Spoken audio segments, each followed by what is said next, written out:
Seringkali teman yang berbeda agama mengucapkan selamat ketika Idul Fitri. Bagaimana sikap kita untuk membalas hal seperti ini agar tidak dicap sebagai kelompok yang sempit dan fanatik buta? Sampaikan ke dia, brother, kau saudaraku satu bangsa dan setanah air. Aku tidak bisa mengucapkan selamat Natal karena bagi kami Nabi Isa itu bukan Tuhan, dia adalah Nabi utusan Allah. Dan bagi kami dia tidak lahir tanggal 25 Desember. Kuharap kau tidak tersinggung dengan ini. Kalaupun kau tersinggung, ya nggak apa-apa. Saya punya sahabat tidak Islam, tapi saya sampai hari ini masih teman baik. Dan dia tidak tersinggung karena dia tahu keyakinan saya. Itulah makna persahabatan. Persahabatan itu seperti kepompong. Berawal dari ulat menjadi kupu-kupu. Persahabatan itu kan saling memahami, saling mengerti. Bukan kita mengorbankan akidah kita. Bukan berarti dia ucapkan Idul Fitri 1 Syawal, mohon maaf zahir dan batin, lalu kita balas dengan ucapan yang sama. Tapi di hari baik, di hari yang lain, saya tetap datang bersilaturahim. Saya tetap datang berkunjung ke rumahnya. Dia beri saya minuman kaleng. Dia tahu dalam akidah saya makan bekas makanan yang tidak halal tidak boleh. Dia kasih saya kue kotak, dia kasih saya minuman kaleng. Kami saling menjaga sampai hari ini. Bukan berarti saya tidak punya kawan beda agama. Semoga Ustadz selalu sehat, amin. Diberkahi, amin. Dirahmati, amin. Mohon motivasi, insya Allah. Pemuda yang berhijrah terkadang merasa putus asa karena selalu teringat dosa di masa lalu. Kalau kau masih ingat dosa, alhamdulillah. Yang khawatir justru kau nggak ingat dosa. Setelah hijrah kau merasa sudah menjadi penghuni surga, yang lain masuk neraka. Setelah hijrah, bapaknya masuk neraka, emaknya masuk neraka. Yang masuk surga cuma dia, istrinya, sama gurunya. Di kaplingnya surga itu. Memang dia panitia akhirat. Orang yang diterima taubatnya, ketika dia mengenang dosa-dosanya di masa lalu, maka hatinya hancur lebur, air mata tak tertahan menetes. Itu orang yang taubat nasuha. Ini sekarang punya banyak juga yang hijrah ini. Ustadz, saya ini dulu nakal. Kartu kuning sudah datang. Banyak juga saya ketemu orang yang sudah hijrah taubat. Apa kata dia? Ustadz, saya ini semua minuman sudah saya minum, semua perempuan sudah saya rasa, dari Afrika sampai Eropa. Ente taubat apa bangga? Dosa kok bangga? Ini yang taubatnya diterima Allah SWT. Rasa takut kepada Allah. Apa tujuan puasa 30 hari? Ya ayyuhalladzina amanu kutiba alaikumusyamu kama kutiba alal ladzina min qablikum la'allakum takut. Wahai engkau saudaraku, engkau sudah punya rasa takut dalam hati. Dengan bekal takut inilah engkau akan masuk ke dalam surga Allah Subhanahu wa taala. Ada orang minta jasadnya dibakar, abunya di laut dihanyutkan. Kenapa? Karena dia takut. Sebelum zaman Nabi Muhammad SAW, karena dia takut kepada Allah. Kata Allah SWT, karena dia takut kepada aku, masukkan dia ke dalam surga aku. Makanya di antara doa, Allahumma qasim lana min khasyatika ma tahulu bainana wa baina ma'asik. Tanamkan rasa takut ke dalam hati kami, sehingga dengan rasa takut itu kami tidak jadi melakukan perbuatan dosa. Pak Ustadz, tadi saya ke mall, terus tiba-tiba datang cewek ngasih nomor, dia ngajak saya jalan, terus tiba-tiba datang rasa takut saya, Pak Ustadz. Akhirnya saya nggak jadi jalan. Takut sama siapa? Sama suaminya. Oh. Untuk masyarakat Indonesia yang beragam, bagaimana model bertetangga yang diajarkan Islam dalam menghadapi perbedaan keyakinan dan latar belakang etnis? Saya nyewa rumah ngontrak di Mesir di lantai bawah. Di atas namanya Baba Yosef Hana. Baba Yosef Hana, agamanya Kristen Ortodok. Saya bertetangga 2 tahun, dari tahun 2000 sampai 2002. 2002 bulan November pulang. Suatu ketika kami datang mengadu ke Baba Yosef. Baba Yosef, kami tidak sanggup lagi bayar uang sewa rumah. Karena Baba Yosef mengatakan sewa rumah mesti saya naikkan. Karena saya kena kanker. Saratan bahasa Arabnya, saya kena kanker nak, maka sewa rumah mau kami naikkan. Kalau Baba Yosef menaikkan sewa rumah, apa boleh buat, kami pindah dari rumah ini Baba Yosef. Kenapa? karena kami juga lebih dahsyat kanker kantong kering. Tahun 98, 99, 2000 krisis moneter. Apa kata Bapak Yosef? Kalian jangan pindah, tetaplah di rumah ini. Setiap acara Pak Dubes datang, Bapak Yosef kami undang makan bersama, dan dia juga tetap baik dengan kami. Kami tahu kami berbeda, maka mengucapkan tidak assalamualaikum, tapi kalau ketemu sabahal khair, selamat pagi, sabahan nur, selamat siang, masa al khair, selamat petang, selamat malam. Kami saling menjaga.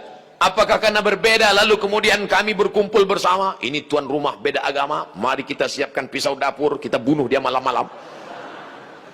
Wala ana abidum ma'abadtum wala antum abiduna ma'abud lakum dinukum waliyadin. Kami tetap bisa bekerja sama. Di Indonesia, tetangga dekat rumah saya non muslim, kami bertetangga, tidak pernah konflik sampai hari ini. Mereka saya khawatir yang ribut-ribut di internet ini yang nggak bertetangga malah ribut. Manusia gagal paham. Kalau ada orang gagal paham, kita kasih paham, insya Allah dia paham. Yang jadi masalah ini, ada orang-orang yang cari makannya dari gagal paham. Kalau nggak gagal paham, nggak makan. Bahaya ini manusia. Mesti dibina. Kalau tidak bisa dibina, dibinasakan. Ustadz, ibu saya meninggal seminggu yang lalu. Ibu saya meninggal hari Jumat ini 11 Rajab setahun yang lalu. Sampai hari ini belum hilang sakitnya. Apalagi kalau seminggu yang lalu.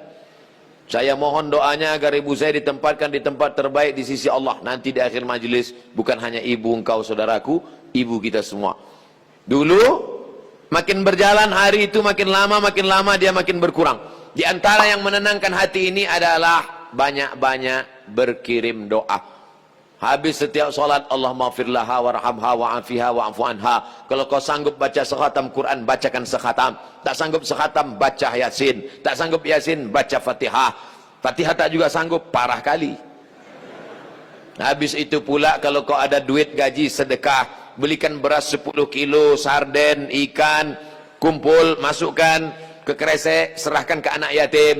Sebutkan, ni anak yatim tolong doakan almarhumah ibu saya. Di mana dulu tempat dia solat, kau buka sajadah solat kau di situ, menenangkan hati. Wasta'inu bis sabri wassalah. Mintalah tolong kepada Allah dengan sabar dan solat. Saya tahu, man lam yadhuq lam ya'rif man lam yadhuq. Orang yang tak meninggal ibunya tak dapat dia merasakan bagaimana sakitnya kehilangan. Oleh sebab itu maka yang masih ada ibunya pulang dari sini, kau belikan makanan kesukaannya, datang ke rumahnya, cium tangannya, suapkan makanan, peluk dia, cium keningnya, senangkan hatinya. Hanya itu yang dapat membuat kau bahagia. Kalau kau ingin rezekimu seperti rezeki raja-raja, perlakukan ayah ibumu seperti raja. Insya Allah semua kesulitan hidupmu akan diberikan Allah kelapangan, insya Allah. Amin ya rabbal alamin. Sebelumnya mohon maaf Ustadz, pertanyaan ini keluar dari materi hari ini. Belakangan ini saya lihat banyak perkumpulan orang-orang atau komunitas mengaku Islam modern atau Islam yang bersatu dengan budaya. Bagaimana cara kita memandangnya agar kita tidak disebut musyrik dan diterima di kalangan masyarakat sebagai pecinta budaya daerah? Ini pertanyaannya umum. Kalau mau nanya ke saya masalah hukum fikih, sebutkan secara spesifik satu contoh kasus. Karena kalau cerita masalah budaya, maka saya pencinta budaya. Peci ini agama atau budaya? Budaya. Mana ada hadis Nabi, sahabat, tabi'in, Imam Syafi'i pakai peci? Ini budaya. Saya pakai budaya ini sekarang. Maka kemana-mana saya mau menunjukkan budaya. Ketika di Maroko pun waktu sidang S3 saya pakai. Saya mau menunjukkan saya orang Indonesia. Saya pakai batik. Batik itu budaya? Budaya. Apakah salah saya pakai peci dan batik? Tidak. Ada juga orang mengatakan, jangan pakai batik gambar burung, nggak boleh dibawa sholat. Kenapa? Karena dalam burung itu ada tai. Gimana ceritanya? Saya yang bodoh apa dia yang pintar? Selama budaya itu tidak mengandung unsur kemusyrikan, merusak akidah, maka ada syarat dan ketentuan berlaku. Wala ana abidum ma'abattum wala antum abiduna ma'abud lakum dinukum waliyadin. Karpet ini agama atau budaya? Budaya. Karpet ini budaya. Masjid Nabawi yang asli nggak ada karpetnya. Ini berapa kali budaya. Ini lagi membuat bunga-bunganya. Ini budaya semua nih, bunganya mati lagi. Oleh sebab itu maka bahkan masjid kita pun banyak budaya. Ini bangunan melengkung di tengah, tiang melengkung di tengah disebut dengan kubah. Kubah itu budaya dari Bizantium, Romawi. Makanya bangunan-bangunan Romawi, coba tengok gereja-gereja ortodok di Moskow pakai kubah. Orang yang tidak ngerti dia tengok, loh kok ada masjid di Moskow? Padahal itu katedral. Bangunan itu adalah budaya Eropa, budaya Bizantium, budaya Romawi kuno, diambil. Maka tidak jadi masalah, karena tidak terkait dengan akidah. Begitu juga dengan tiang menara masjid. Itu bukan agama, itu budaya. Karena dulu di Mesir ada namanya tiang tinggi tempat api di tepi laut. Supaya para nelayan kalau tengah malam jangan sampai kapalnya nabrak ke pantai.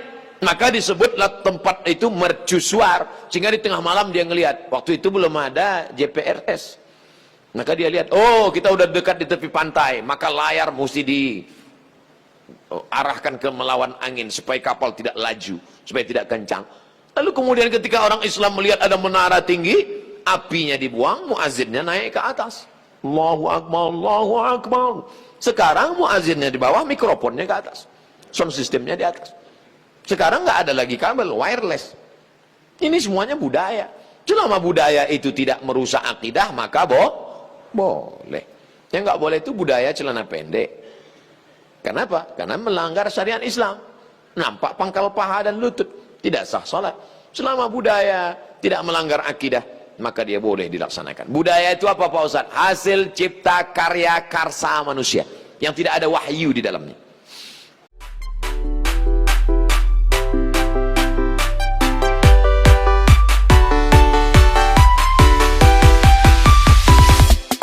Yes.